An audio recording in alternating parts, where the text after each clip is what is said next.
Welcome back to another episode of Rock Boys Football. We spent a lot of time talking about this Florida Gators program over the last couple of weeks and, kind of taking a look at some positions and type of players that we would like to see Florida go out and get in this transfer portal cycle. Now you fast forward to Thursday morning, we're starting to get a better feel about specific players Florida will be going after, scheduling some visits. Want to get into some of those names. I want to start with it's not going to be the flashiest take, but I really do think this is important to talk about.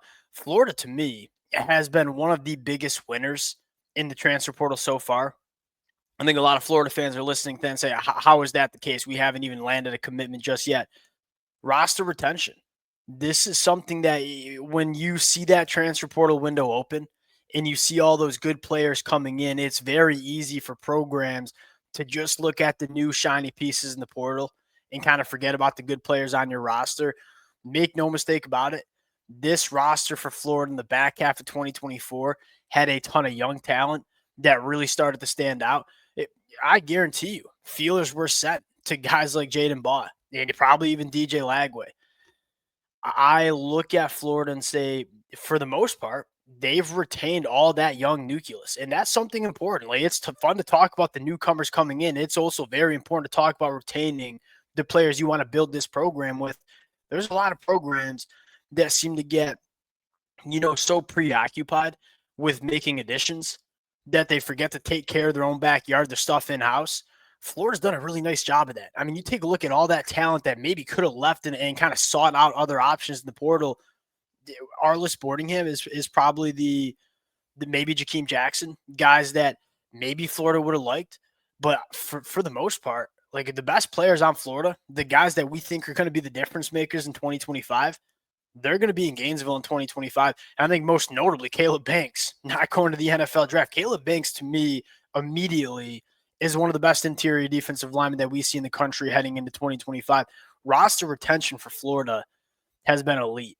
And that's really important, especially when you're talking about a young, talented roster that we like a lot. Now it's time to get into the more exciting conversation, and that is, where's Florida going in the portal? Fired up to get into this one. Before we do, just the Florida fans, the amount of support y'all have shown the boys over the last couple of weeks has been amazing. Talking this team in 2024, talking this team finishing out on the recruiting trail, now in the portal.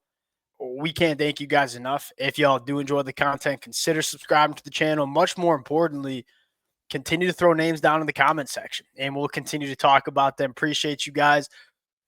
Without further ado, let's get into some of the bigger names that will be on campus or have been on campus for Florida. It starts with former Kentucky defensive lineman Keyshawn Silver, five-star prospect coming out of high school.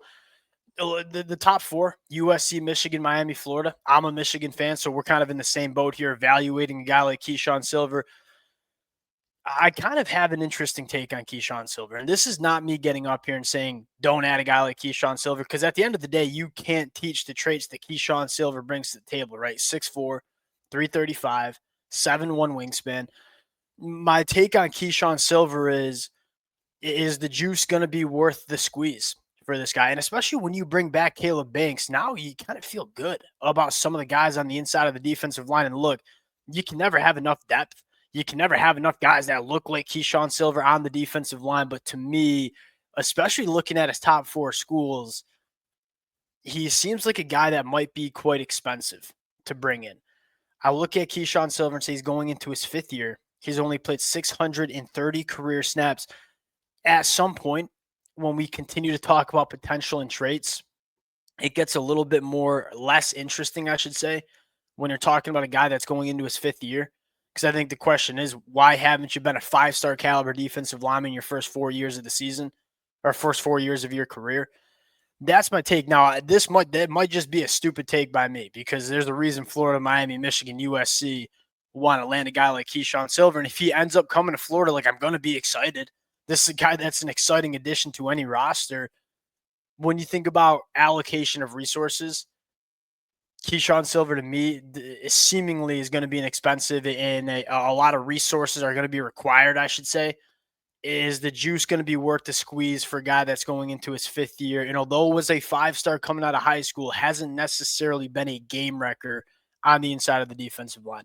Not saying Florida should not pursue Keyshawn Silver. And I think Caleb Banks coming back puts them in a good spot where they don't need to get desperate. You already got a dude in the inside, and you got some young guys coming through the pipeline as well. I don't think Florida's in a desperate spot to add a guy like Keyshawn Silver. But if he comes, I think we're all excited about what he could do in 2025. There's no secret about that. Here's a really interesting name that, when we talk wide receivers for Florida, what kind of wide receivers have we talked about? Big-bodied, vertical wide receivers that can work down the field, right? You want to lean in to what DJ Lagway does best, and that is push the ball down the field.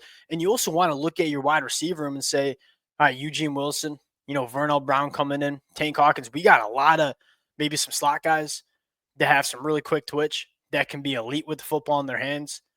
We kind of want to make sure we're replacing guys like Tremere DK and Elijah Badger, especially leaning into what DJ Lagway does best, which is working vertically down the field.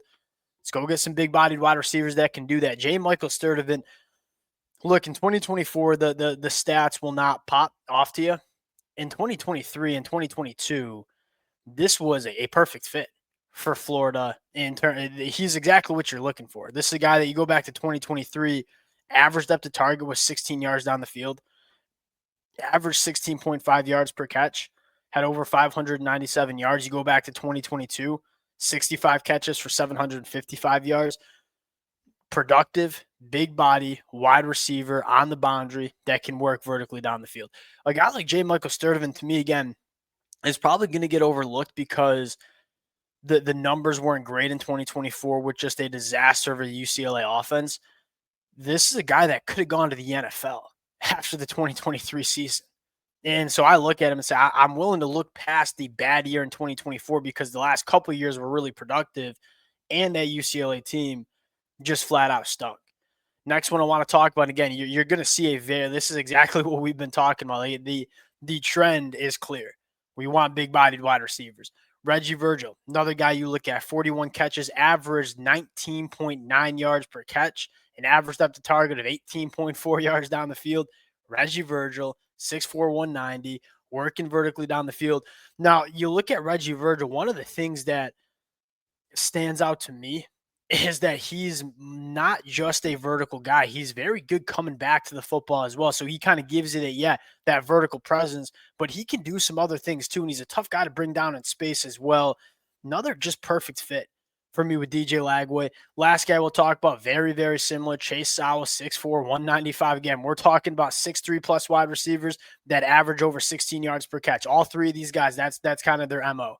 You look at Chase Sowell, started his career at Colorado, came to ECU, 34 catches in 2024, 674 yards, 19.8 yards per catch. I love it. Like, I love not just going out getting players to get players, but what Billy Napier is doing is, all right, we want to get some wide receivers. What kind of wide receivers do we want to get? We want to get the big, long ones that work down the field. And that's J. Michael Sturdivant, Reggie Virgil, Chase Sowell, all check those boxes. So I'm a big fan of what Florida is starting to do in the wide receiver room. Going to another player that I am a really big fan of, Zachariah Poyser. This is one of the more sought-after defensive backs that you see in all of college football. Kind of an interesting fit in this Florida secondary. I think he's best at nickel, but he does everything. I mean, when I overlook at these guys, like how many snaps did they play?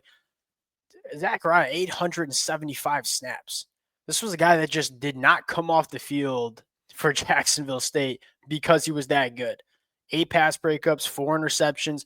What I love most about him is he can do everything. I mean, he can be that free safety. He can be a box safety. He's really, really good at the nickel too.